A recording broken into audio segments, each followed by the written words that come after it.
les Alpes suisses, ou les Alpes en général, résultent de la collision entre deux continents, le continent européen au nord et le continent adriatique, ou parfois appelé africain au sud, séparés par un océan que l'on appelle la Thétis. Cette collision s'est produite il y a bien longtemps, il y a environ 30 millions d'années.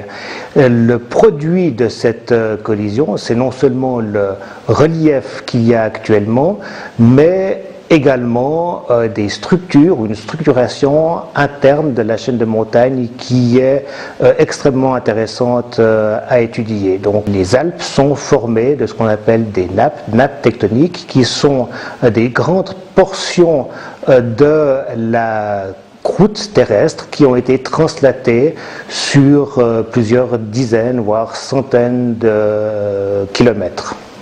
Dans les Alpes vaudoises, on a la chance d'avoir toute une série de nappes qui ont été étudiées depuis de nombreuses années, de plusieurs siècles.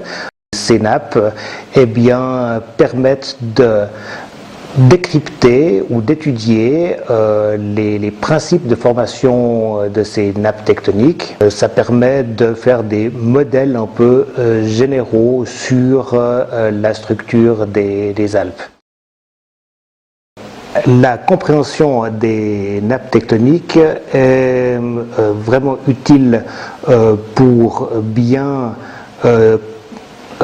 déterminer la géométrie de ces objets et partant de la structure en profondeur des nappes. C'est-à-dire qu'il y a aussi une application pratique et non seulement une application ou un intérêt scientifique, l'application pratique étant de déterminer la géométrie du sous-sol en profondeur.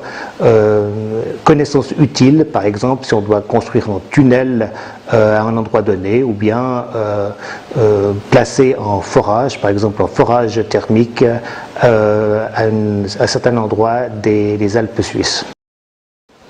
Alors les nappes helvétiques, ce qu'on appelle les nappes helvétiques, et en particulier le massif des Diablerets, est un secteur tout à fait célèbre parmi les géologues suisses et internationaux parce qu'ils permettent de voir à merveille la structure interne de ces nappes tectoniques avec de nombreux et magnifiques plis qui ornent le panorama.